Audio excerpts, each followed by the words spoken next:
Discuss किया था PO box के बारे में, या हमने मीटर ब्रिज और स्लाइड ब्रिज के बारे में डिस्कस किया था। मीटर ब्रिज या स्लाइड ब्रिज के अंदर हमने ये बात डिस्कस की थी कि मीटर ब्रिज या स्लाइड ब्रिज जो होते हैं या पीओ बॉक्स जो होता है वो काम करता है on the basis of wheat stone, और ये जो होता है रेजिस्टेंस को मेयर करने के डिवाइसेस होते हैं।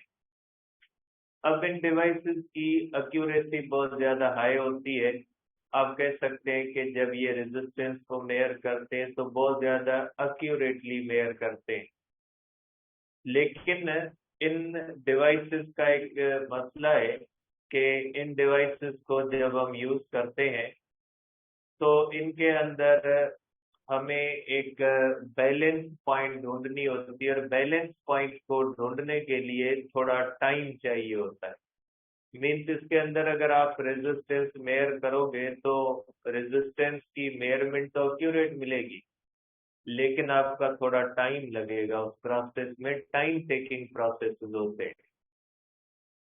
अब यहाँ पे हम एक तीसरा डिवाइस पढ़ेंगे, जिस तीसरे डिवाइस के बारे में हम कहेंगे कि ये डिवाइस जो होता है ये भी रेजिस्टेंस को मेयर करता है, लेकिन ये डिवाइस जो होता है ये व्हीट स्टोन की बुनियाद पे नहीं बना हुआ, ये डिवाइस ओम्स लॉ की बुनियाद पे बना हुआ है।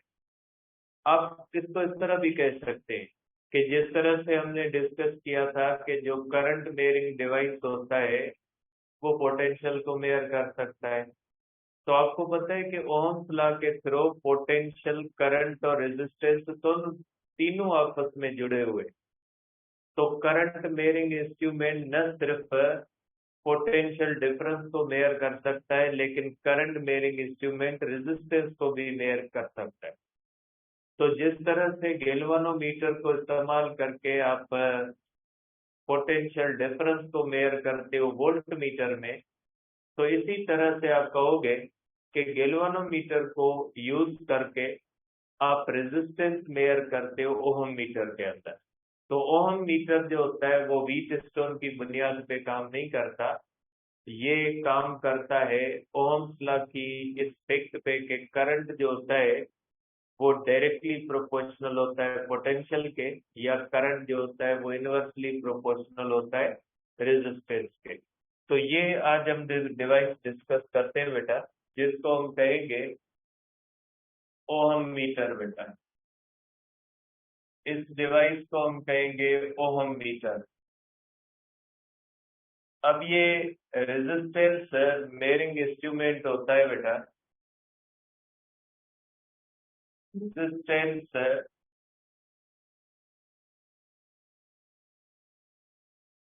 ये बेटा रेजिस्टेंस मेयरिंग इंस्ट्रूमेंट है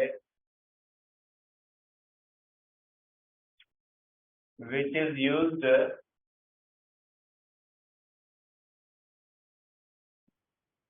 which is used which is based कर दे which is based on the fact that current is inversely proportional to the resistance, or current is directly proportional to the potential. Ohm's law की बुनियाद पे ये बनता है। ये Ohm's law की बुनियाद पे बना हुआ एक डिवाइस होता है, और ये रेजिस्टेंस आपको क्विकली मेयर करके देता है। ठीक है, आप कहोगे कि मेयर्स रेजिस्टेंस क्विकली, बेटा ये क्विकली रेजिस्टेंस को मेयर करता है बेटा। ठीक है, और एक्यूरेसी इज नॉट हाई बेटा। इसकी एक्यूरेसी इतनी ज्यादा नहीं, ये आपको अंदाजा बताता है। ठीक है, क्या आप कह सकते हैं कि जो आपको अगर किसी भी चीज की एक्यूरेट रेजिस्टेंस मेयर करनी है कि उसकी एग्जैक्टली रेजिस्टेंस क्या है, तो आपको मीटर ब्रिज, स्लाइड ब्रिज या पीओ बॉक्स यूज करना होगा। लेकिन अगर आप कहीं पे अंदाजा करना चाहते हैं कि इसकी रेजिस्टेंस अंदाजे में कितनी होगी, तो इसका मतलब ये नहीं कि कोई ऐसे अंदाजे की तरह ये गलत ज्यादा होता है। इसमें गलती होती है, हल्की फुल्की होती है। कि अगर ये आपको बताता है किसी चीज की रेजिस्टेंस 1000 ओम है, तो मीन्स 10 ओम आगे पीछे उसकी रेजिस्टेंस हो सकती है। वो आपको थोड़ा बहुत उसमें करना पड़ेगा कि अगर 1000 है तो सिर्फ 10-15 ओम ज्यादा भी हो सकती है या 10-15 ओम कम भी हो सकती है। तो इस तरह से ये आपको एक रेजिस्टेंस की मेजरमेंट देता है। ठीक है, तो आप कहोगे इसकी एक्यूरेसी ज्यादा हाई नहीं होती, और इसका स्केल जो होता है बेटा, स्केल इज नॉन लीनियर, और इसकी एक्यूरेसी बढ़ाई जा सकती है लेकिन एग्जैक्ट नहीं किया जा सकता। Accuracy can be increased by combining different resistances। इसके अंदर डिफरेंट रेजिस्टेंसेस को कंबाइन करके एक्यूरेसी को बढ़ाया जाता है। अब इसकी कंस्ट्रक्शन और कैलिब्रेशन बेटा, इसकी कंस्ट्रक्शन एंड कैलिब्रेशन बेटा, इसको बनाया कैसे जाता है या इसकी कैलिब्रेशन क्या की जाती है। कैलिब्रेशन का मकसद है एक स्केल को दूसरे स्केल में कन्वर्ट करना। जैसे वेक्टर हम बनाते हैं ना, कि 100 किलोमीटर का वेक्टर 10 सेंटीमीटर बना लेते हैं, तो इसका मकसद है कि हमने उसको बनाने के लिए कैलिब्रेशन की है। कैलिब्रेशन का मकसद है सपोजिशन। आप कह लें कि सपोज करते हैं कि ये जो 10 सेंटीमीटर है ये किसको रिप्रेजेंट करेगा, ये 100 किलोमीटर को रिप्रेजेंट करेगा। मीन्स हर सेंटीमीटर किसको रिप्रेजेंट करेगा, ये हर सेंटीमीटर 10 किलोमीटर को रिप्रेजेंट करेगा। या फोर्स को देख लें, फोर्स एक चीज अलग होती है। 100 न्यूटन को 10 सेंटीमीटर से हम रिप्रेजेंट कर लेते हैं, तो मीन्स 10 न्यूटन फोर्स को हम कहते हैं 1 सेंटीमीटर के बराबर है। तो ये कैलिब्रेशन होती है, इसमें कोई यूनिट्स या एक जैसी चीजें नहीं दी है, सपोजिशन होती है कि भाई किसी चीज की लेंथ 1 सेंटीमीटर होगी, इसका मकसद है वो वेक्टर के अंदर 10 न्यूटन फोर्स को रिप्रेजेंट कर रही है। तो ये इसको कैलिब्रेशन कहा जाता है। अब इसके अंदर क्या किया जाता है कि इस तरह से पहले गैल्वानोमीटर, इस तरह से हमारे पास होता है गैल्वानोमीटर। सपोज करें ये हमारे पास एक गैल्वानोमीटर है, ठीक है, और आप इसका स्केल बना ले बेटा कि ये सपोज करें गैल्वानोमीटर है और ये हमारे पास गैल्वानोमीटर का स्केल होता है बेटा इस तरह से। ठीक है, ये आप कह ले कि ये हमारे पास गैल्वानोमीटर है और गैल्वानोमीटर के अंदर इस तरह से पॉइंटर लगा होता है बेटा। इसके ऊपर आप इसको कह लें कि ये हमारे पास 0 है, और ये हमारे पास 1 है, ये हमारे पास 2 है, ये हमारे पास 3 है, ये हमारे पास 4 है, 5 है, और ये आप कह लें 6 है, और ये आप कह लें कि ये 7 है, और ये आप कह लें कि ये मिली एम्पियर्स में। ये गैल्वानोमीटर है। आप कह सकते हैं कि ये कैसा गैल्वानोमीटर है जिसकी रेंज कितनी है बेटा, 7 मिली एम्पियर। कि ये गैल्वानोमीटर है जिसकी रेंज है 7 मिली एम्पियर। अब हम क्या करते हैं कि सपोज करें अगर इस गैल्वानोमीटर को हम करंट नहीं देते, तो ये कहाँ पे बेटा इसका पॉइंटर होगा, 0 पे। अगर इस गैल्वानोमीटर को 1 मिली एम्पियर देंगे तो यहाँ पे 2 मिली एम्पियर। मीन्स जिस हिसाब से करंट होगा ये पॉइंटर उसी तरफ जाएगा। अब हम क्या करते हैं बेटा, इसके साथ जोड़ते हैं एक सेल को। एक सेल को बेटा यहाँ पे हम इसके साथ कनेक्ट करते हैं, और ये इसको पहले आप पॉइंट, यहाँ पे एक रेजिस्टेंस भी लगाते हैं बेटा। यहाँ पे एक वेरिएबल रेजिस्टेंस लगाते हैं बेटा। अब इस वेरिएबल रेजिस्टेंस का काम क्या होता है बेटा, ये जो वेरिएबल रेजिस्टेंस होती है बेटा, अब सपोज करें इस पॉइंट को आप ए कह लें और इस पॉइंट को आप बी कह लें, ये दो पॉइंट्स है। अब इस रेजिस्टेंस का काम क्या होता है बेटा, ये रेजिस्टेंस इसके अंदर करंट को कंट्रोल करती है। आप यहां से जितना भी करंट दोगे, लेकिन ये रेजिस्टेंस जो होगी वो इसकी तरफ 7 मिली एम्पियर से ज्यादा जाने नहीं देगी। मीन्स ये जो रेजिस्टेंस होती है ये इसको कंट्रोल कर रही है। ये रेजिस्टेंस इस तरह से एडजस्ट की जाती है कि भले आप इसको यहाँ पे शॉर्ट सर्किट कर दें। शॉर्ट सर्किट का मकसद है यहाँ पे भले आप रेजिस्टेंस 0 कर दें, तो भी जो यहाँ से करंट आएगा ना, फुल का फुल करंट गैल्वेनोमीटर की तरफ नहीं जाएगा, क्योंकि ये रेजिस्टेंस इस तरह से एडजस्ट की जाती है कि भले कितना भी आप करंट दे दो, सारे करंट को ये रोक लेगी और इस तरफ कितना जाने देगी, इस तरफ जो है वो सिर्फ 7 मिली एम्पियर जाएगा।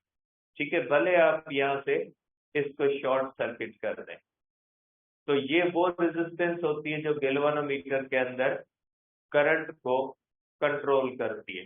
ठीक है, अब देखिए बेटा, अब इसके बाद हम क्या करते हैं कि हम यूज करते हैं नॉन रेजिस्टेंसेस। ठीक है, हमें अब इसको कन्वर्ट करना है, इसको हम कहते हैं कैलिब्रेशन। अब इसको कहें कि आपने ये सारा स्केल मिटा दिया बेटा। ठीक है, अब इसका स्केल हमने मिटा दिया। अब हम इसकी कर रहे हैं कैलिब्रेशन, इसको हम कहते हैं कैलिब्रेशन। ठीक है, कैलिब्रेशन के लिए हम क्या इस्तेमाल करते हैं, नॉन रेजिस्टेंस। ठीक है, सपोज करें कि हमने यहाँ पे एक 100 ओम रेजिस्टेंस कनेक्ट की है बेटा। सपोज करें हमने यहाँ पे 100 ओम कनेक्ट की है बेटा। 100 ओम रेजिस्टेंस कनेक्ट करेंगे बेटा, तो 100 ओम जो होती है वो रेजिस्टेंस छोटी होती है बेटा। अगर हम 100 ओम करेंगे तो सपोज करें कि 100 ओम्स में से इसमें से इतना करंट गुजर रहा है बेटा। सपोज करें हमने 100 ओम कनेक्ट की, तो ये डिफ्लेक्शन यहाँ पे आई। मीन्स ये रेजिस्टेंस, ये डिफ्लेक्शन किसकी है, जब यहाँ पे रेजिस्टेंस कितनी होगी, 100 ओम। ये हम कैलिब्रेशन इसको कहते हैं कि हम उसके स्केल को कैलिब्रेट कर रहे हैं कि यहाँ पे अगर 100 हम कनेक्ट करेंगे तो वहां पे डिफ्लेक्शन इतनी आई। ठीक है, हमने वहां पे 100 ओम लिख दिया। अब हम क्या करेंगे बेटा, अगर हम यहाँ पे इस तरह से, अब हम यहाँ पे अगर 100 की जगह पे सपोज करें हम 200 कनेक्ट करते हैं। 200 अगर कनेक्ट करेंगे तो करंट क्या हो जाएगा, और कम हो जाएगा, और डिफ्लेक्शन क्या हो जाएगी, और कम हो जाएगी। तो इस तरह से हम यहाँ पे नॉन रेजिस्टेंसेस को कनेक्ट करके यहाँ पे स्केल को कैलिब्रेट करेंगे कि सपोज करें मैं यहाँ से शुरू कर लेता हूँ, ये 100 ओम है और ये 200 ओम है और ये 300 है, ये 400 है। इस तरह से मुख्तलिफ रेजिस्टेंसेस के हम पॉइंट्स बनाते हैं बेटा। ठीक है, और ये सपोज कर लें कि ये 800 ओम आ गए इस तरह से। ठीक है, ये जो है वो 0 पे तो वैसे भी नहीं आएगा, मीन्स ये 600 ओम तक आ गए। ठीक है, तो इस तरह से इसको हम कहते हैं कि हम नॉन रेजिस्टेंसेस को कनेक्ट करके इसके स्केल को कैलिब्रेट करते हैं।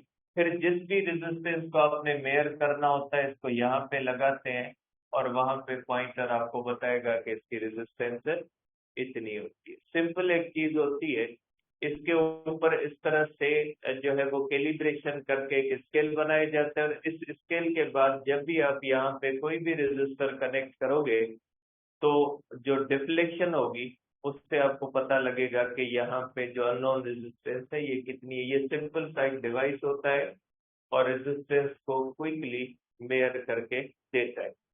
अब इसके बाद है हमारे पास जो आखिरी डिवाइस है, ये पोटेंशियोमीटर बेटा। जो लास्ट डिवाइस है बेटा हमारे पास है पोटेंशियोमीटर। देखिए बेटा, ये आपके पीएलसी के सिलेबस के अंदर भी मौजूद था, तो ये बहुत ही एक इम्पोर्टेंट डिवाइस है। इसके तो बहुत सारे यूजेस होते हैं बेटा, लेकिन इसके सिर्फ 2 यूज हमारे पास दिए हुए हैं, हम उन 2 ही यूजेस को डिस्कस करेंगे। ये बेटा एक ऐसा इंस्ट्रूमेंट होता है, instrument used to measure potential difference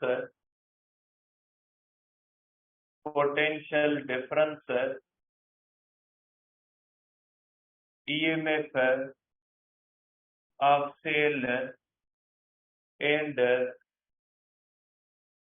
internal resistance बेटा।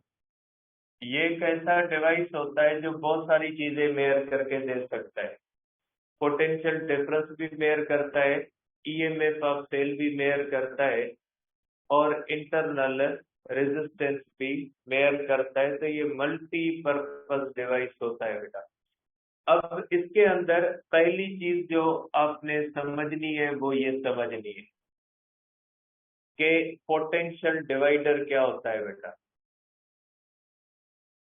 पोटेंशियल डिवाइडर बेटा, देखिए पोटेंशियल डिवाइडर का मकसद होता है ऐसी चीज जो पोटेंशियल को तकसीम करे, और ये काम रेजिस्टर करता है। ये मैं आपको पहले भी बात बता चुका हूँ। Resistor is used as potential divider बेटा।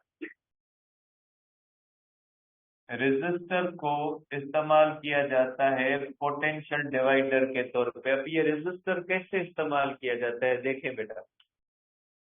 सपोज करें बेटा कि आपके पास एक बैटरी है बेटा, इस तरह से आपके पास सपोज करें ये एक बैटरी है, और इसका पोटेंशियल जो होता है ये आप कह ले, सपोज कर लेता हूं मैं, इसका पोटेंशियल है 100 वोल्ट।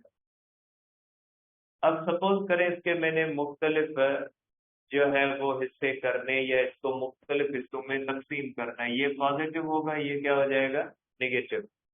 और यहाँ पे मैंने एक रेजिस्टर लगा दिया इस तरह।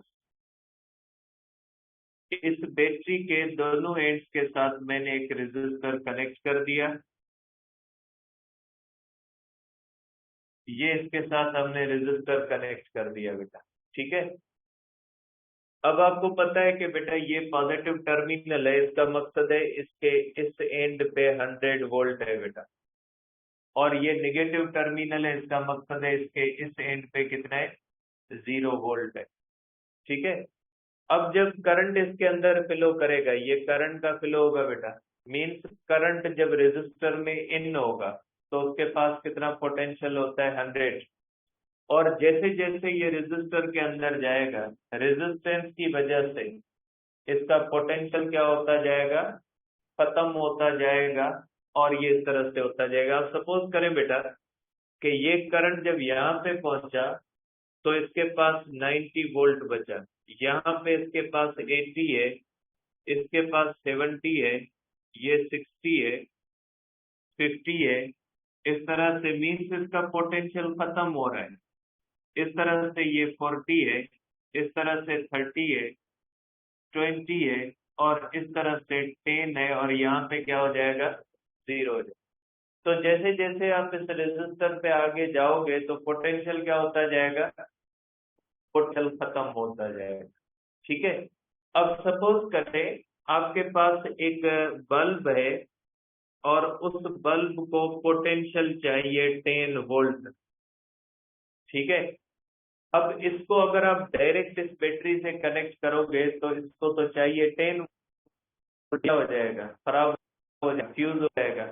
अब हम क्या कर सकते हैं कि यहाँ पे इसको कनेक्ट करें 100 से, मीन्स इसके एंड पे कौन सा है 100 है, और दूसरे एंड को कनेक्ट कर दें 90 से, तो इसके पास पोटेंशियल डिफरेंस कितना आ गया बेटा 10 वोल्ट आ जाएगा। मीन्स जो 100 वोल्ट था उसका आपने कौन सा पार्ट इस्तेमाल किया बेटा, आपने सिर्फ 10 वोल्ट इस्तेमाल किया। सपोज करें एक और बल्ब है आपके पास जिसको पोटेंशियल चाहिए 30 वोल्ट, अब आप इसको कहाँ पे कनेक्ट करोगे, इसको यहाँ पे कनेक्ट कर दें और दूसरा कहाँ पे कनेक्ट कर दें, 70 पे। ये 70 वोल्ट है और ये कौन सा है, 100, मीन्स इस बल्ब को कितना मिला, 70, 30। आप ये भी कर सकते हैं, सपोज करें एक बल्ब आपने यहाँ पे कनेक्ट कर दिया, यहाँ पे, तो इसके पास पोटेंशियल डिफरेंस कितना आ गया, 40 वोल्ट, क्योंकि इसका एक एंड 40 पे है और दूसरा एंड किस पे, 10 पे, ठीक है, 30 होगा। तो ये आप इसको इस तरह से कर सकते हैं। तो ये हो जाएगा, इसका पोटेंशियल कितना हो जाएगा बेटा, 30 वोल्ट। तो मीन्स रेजिस्टर को आप इस्तेमाल करके जो आपके पास पोटेंशियल है ना, उसके मुख्तलिफ हिस्से बना के उसको इस्तेमाल भी कर सकते। तो मीन्स आपको जो रेजिस्टर होता है वो पोटेंशियल को तकसीम करके देता है, means resistor can also be used as a potential divider. ठीक है, अब यहाँ पे एक बात ध्यान में रखिएगा, ठीक है, यहाँ पे एक बात ध्यान में रखिएगा। अगर सपोज करें कि आपके पास इस तरह से एक सेल है, ठीक है, आप सपोज करें एक सेल है जिसकी ईएमएफ है 30 वोल्ट। ये चीज आगे हमने डिस्कस करनी है पोटेंशियोमीटर के अंदर, ठीक है। अब मैं क्या करता हूं बेटा, इसके साथ मैंने कनेक्ट किया एक गैल्वानोमीटर में, साइड पे कर, इस तरफ करे इस तरफ करे मसला नहीं होगा। सपोज करें मैंने इसके गैल्वानोमीटर कनेक्ट कर दिया, ठीक है।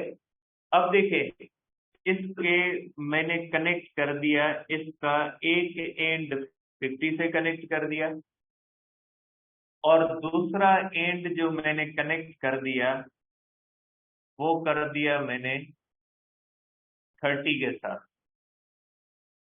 ठीक है। अब ये गैल्वानोमीटर दो पोटेंशियल के साथ कनेक्ट है, एक ये पोटेंशियल है और दूसरी बैटरी है। अब इस गैल्वानोमीटर में करंट फ्लो करेगा या नहीं करेगा, देखिए गैल्वानोमीटर के साथ एक ये बैटरी है जो 30 की है और ये कितना है, 50 और 30, मीन्स ये पोटेंशियल डिफरेंस कितना है, 20 वोल्ट है। तो इस बैटरी का जो करंट होगा, इस बैटरी का करंट इस तरह से फ्लो करेगा और गैल्वानोमीटर में इस तरह से करंट फ्लो करेगा और गैल्वानोमीटर क्या करेगा, डिफ्लेक्शन शो करेगा, ठीक है। और ये करंट किसका फ्लो करेगा, ये फ्लो करेगा इस बैटरी का करंट इसमें, ठीक है। अब सपोज करें आपके पास एक गैल्वानोमीटर है, उसको आपने एक ऐसी बैटरी के साथ कनेक्ट किया जिसकी ईएमएफ है 20 वोल्ट, ठीक है। अब आप क्या करते हो, इसको यहाँ पे कनेक्ट कर देते हो, 20 से कनेक्ट किया और इसको आप करते हो 0 से, ठीक है। मीन्स इस बैटरी की में भी 20 वोल्ट है और इसके दोनों पे भी क्या है, 20 वोल्ट है। तो इस गैल्वानोमीटर में करंट फ्लो करेगा नहीं करेगा, ठीक है। तो मीन्स आप ये कह लें ये वो पानी वाला किस्सा है कि एक साइड पे पानी की लेवल अगर ज्यादा है, दूसरी साइड पे कम है, तो ज्यादा लेवल, हाई लेवल से पानी ज्यादा हाई पोटेंशियल एनर्जी पॉइंट से लो पोटेंशियल एनर्जी पॉइंट की तरफ, तो ये ध्यान में रखिए। और जब इस बैटरी की ईएमएफ और इस पोटेंशियल होगा तो गैल्वानोमीटर आपको करंट नहीं दिखाएगा। गैल्वानोमीटर के साथ ये बैटरी भी कनेक्ट है और ये पोटेंशियल डिफरेंस भी है, इसको हम कहते हैं नल डिफ्लेक्शन, कि गैल्वानोमीटर में तब करंट फ्लो नहीं करेगा जब गैल्वानोमीटर दो ऐसी पॉइंट से जुड़ा होगा जिनके दरमियान पोटेंशियल डिफरेंस उस बैटरी के बराबर होगा, तो फिर करंट फ्लो नहीं करेगा। अगर बराबर नहीं होगा तो उसमें क्या हो जाएगा, करंट फ्लो करेगा, ठीक है। तो ये फैक्ट ध्यान में रखिएगा, सिर्फ बल्ब के लिए जरूरी नहीं। अब इस फैक्ट को इस्तेमाल किया गया ईएमएफ को मेयर करने के लिए, तो आप इसको कहेंगे कि measurement of EMF, of cell. बेटा ये इसकी मेजरमेंट किस तरह से की जाती है? बेटा ये जो मेथड होता है इसको हम कहते हैं दिस मेथड इज कॉल्ड, ठीक है, this method is called comparison method. बेटा इस मेथड को कंपैरिजन मेथड कहा जाता है। ठीक है, अब इसके अंदर क्या किया जाता है? पोटेंशियल डिवाइडर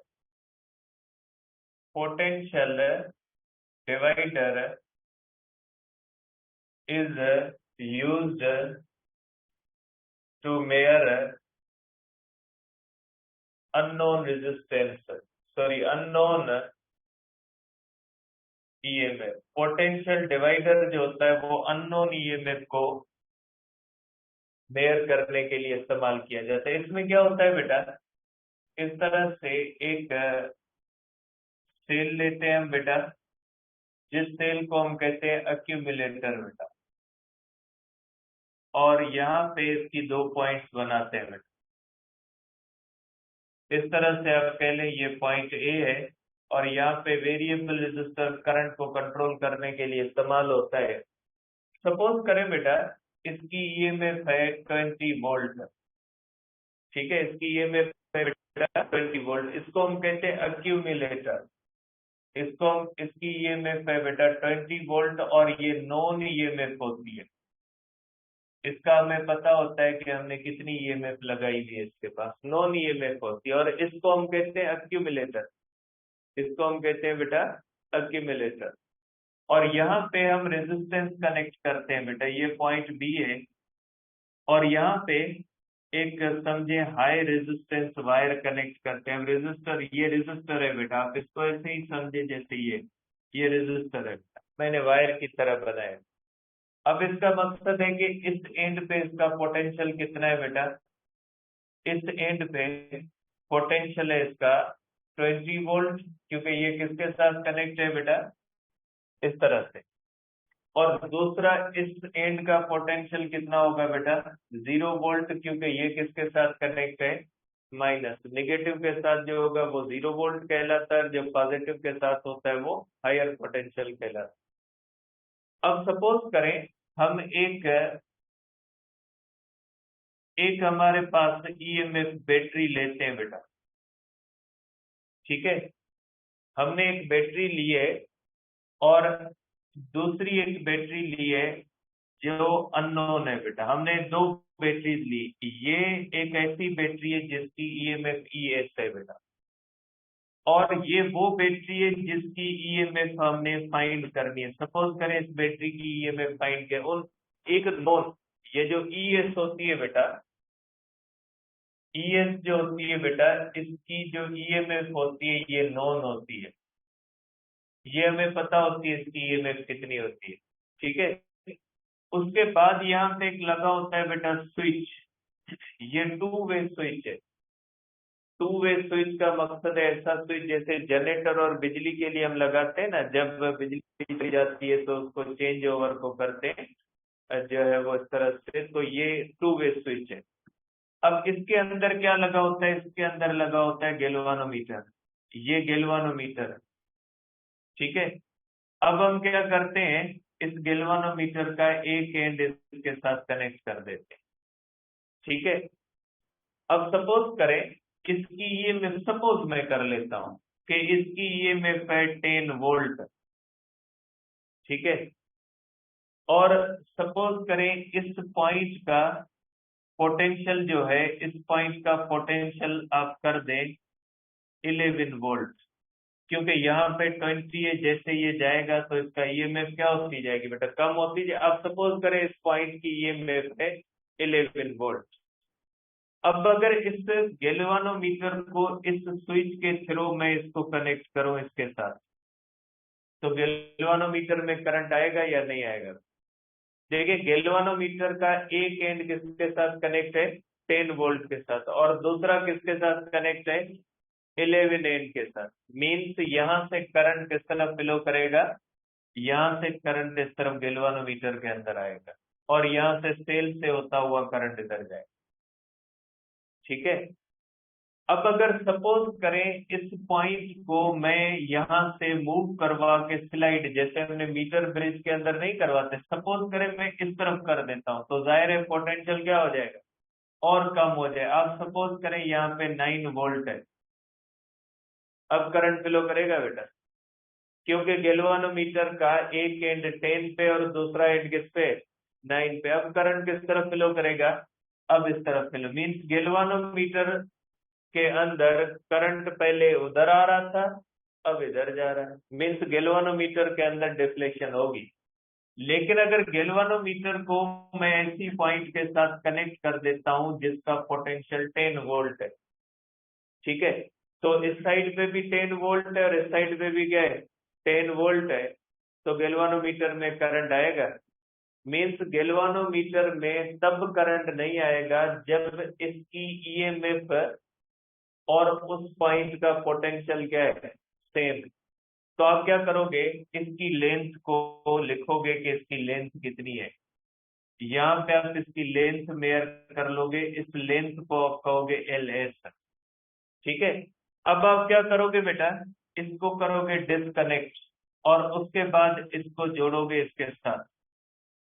अब इसकी ईएमएफ तो हमें पता नहीं है, अब इसके लिए हम क्या करेंगे, गैल्वानोमीटर को इस तरह से सपोज करें हमने कनेक्ट करके इधर उधर घुमाएंगे, और इधर उधर घुमाने से इसका पोटेंशियल क्या होगा, कम, और पोटेंशियल कम होगा, एक ऐसी पॉइंट आएगी जिस पॉइंट पे इसकी ईएमएफ और यहाँ पे पोटेंशियल क्या हो जाएगा, बराबर। सपोज करें ये पॉइंट ये आ गई, और इस पॉइंट पे गैल्वानोमीटर में करंट फ्लो नहीं कर रहा, उस लेंथ को हम कहेंगे LX, ठीक है। तो इसी तरह से जिस तरह से हमने नल डिफ्लेक्शन को ढूंढा था स्लाइड ब्रिज के अंदर, इसी तरह से नल डिफ्लेक्शन को ढूंढेंगे पोटेंशियोमीटर के अंदर। तो इसका मतलब ये नहीं कि व्हीटस्टोन ब्रिज का प्रिंसिपल कोई नहीं, इसका कंपैरिजन मेथड होता है। तो इसी तरह से गैल्वानोमीटर के दोनों एंड्स पे अगर ये अननोन है तो यहाँ पे एक ऐसी पॉइंट आएगी जिसका पोटेंशियल और ये अननोन बराबर होंगे, और जिस पॉइंट पे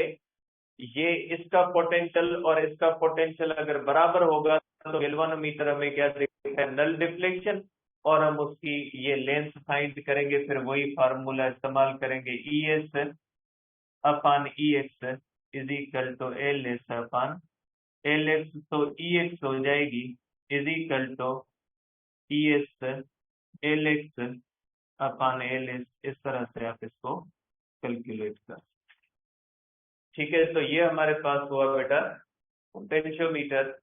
और आखिर में एक छोटा सा इंट्रोडक्शन दिया गया एवोमीटर का।